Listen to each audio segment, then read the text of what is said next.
एकच मिनिट.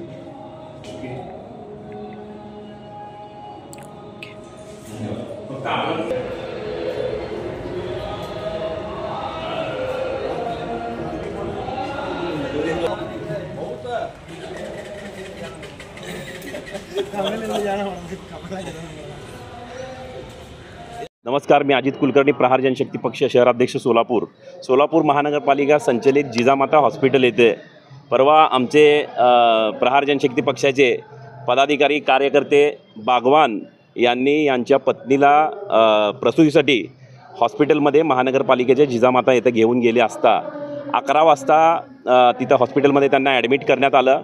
त्याच्यानंतर 2 वाजता संबंधित लता पाटील म्हणून डॉक्टर आहेत ते येऊन पेशंटना अटेंड करून गेले आणि व्यवस्थित नॉर्मल डिलिव्हरी होईल असं त्यांनी शब्द दिला त्यांच्या घरच्यांना.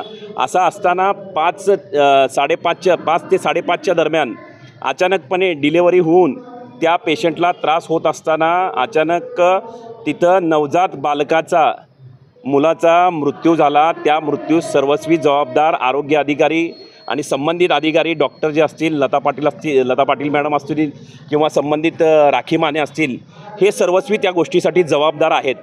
जेणेकरून लहान नवजात शिशू मृत झाला असतानासुद्धा त्याचे हार्टबीट लागत नाहीत असं तिथली नर्स सांगितली, तरीसुद्धा त्यांनी जाणून बुजून सिव्हिल हॉस्पिटलवर हे सगळं प्रकरण टाळण्याचा किंवा त्यांच्यावर ढकलण्याचा प्रयत्न केला.